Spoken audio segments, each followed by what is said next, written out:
Hello बच्चों, let's see this question. At 298 Kelvin, the limiting molar conductivity of a weak monobasic acid is 4 into 10 to the power 2 Siemens centimeter square per mole.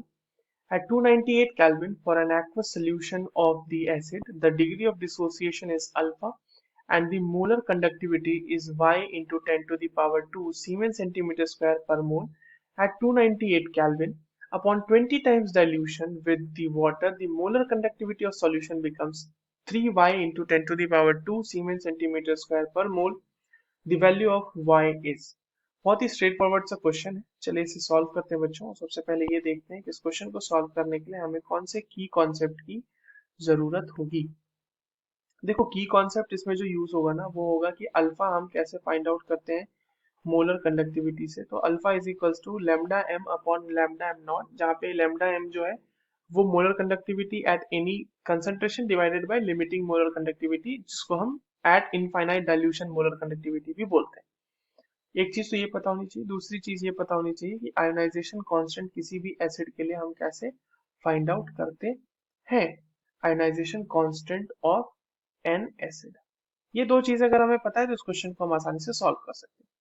अब देखो पहला case जो है हमारे पास, तो उसके लिए अल्फा निकाल लेते हैं। पहले अल्फा वन, वो क्या हो जाएगा lambda M upon lambda M not.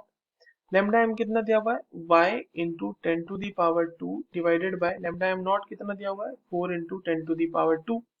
ये क्या हो जाएगा y अपॉन 4। इसको मान लो अल्फा, कुछ देर के लिए मान लेते हैं कि अल्फा वन की वैल्यू ही अल्फा है जिसकी वैल्यू y बाय 4 है। अब देखिए जब डाइल्यूशन होगा तो डाइल्यूशन पे क्या हो रहा है, ऑन डाइल्यूशन जो लेमडा एम है, लेमडा एम की वैल्यू अब हो गई है 3y into ten to the power two siemens centimetre square पर मोल। ये हो गया लैम्डा, सॉरी हाँ लैम्डा एम। तो इसके लिए अल्फा टू निकाल लेते हैं।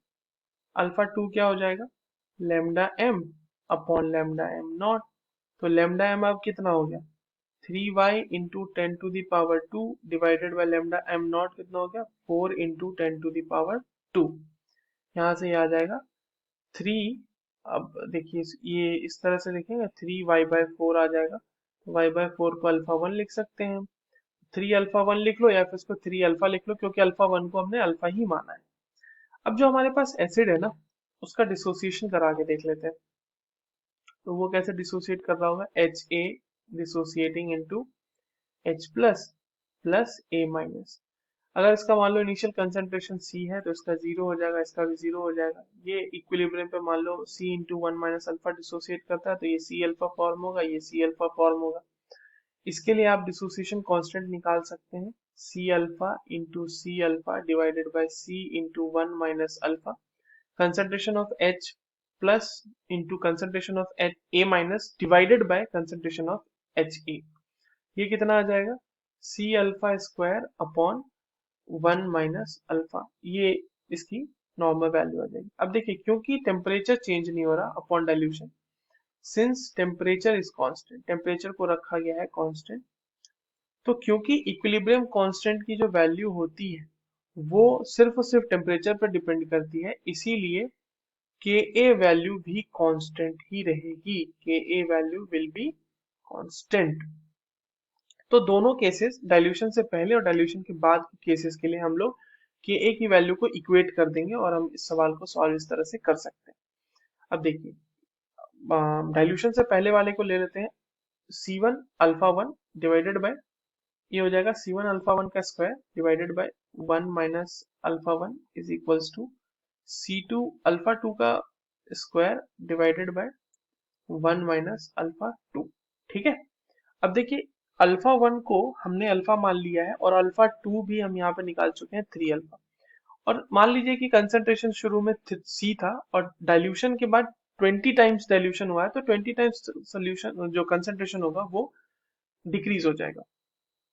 तो यहाँ से क्या हो जाएगा ये C alpha square one minus alpha is equals to C by 20 into 3 alpha का square divided by one minus alpha, sorry one minus alpha नहीं one minus three alpha, one minus three alpha. थोड़ा सा इसको solve करेंगे तो ये आ जाएगा 1/1 minus alpha is equals to 9/20 into 1/1 minus 3 alpha. ठीक है, अब इसको सॉल्व करने की बारी है, इसको सॉल्व कर लेते हैं थोड़ा सा। जब इसको सॉल्व करेंगे थोड़ा सा ना, तो ये आ जाएगा 20 × 1 minus 3 alpha is equals to 9 × 1 minus alpha. थोड़ा सा इसको जब आप सॉल्व करोगे तो ये अल्फा इज इक्वल्स टू आ जाएगा 11/51, that will be equals to 0.2156, जिसको हम राउंड ऑफ करके 0.22 भी ले सकते हैं। ये अल्फा की वैल्यू हो गई, और अल्फा की वैल्यू से हम y की वैल्यू निकालेंगे। Alpha is equals to y/4 है, तो y is equals to 4 alpha हो जाएगा, that will be 4 into 0.22, that is equals to 0.88, ये वैल्यू आएगी y की। यही हमसे सवाल में पूछा गया था, 0.88, and this is the answer for this given question. I hope you understood this well. All the very best.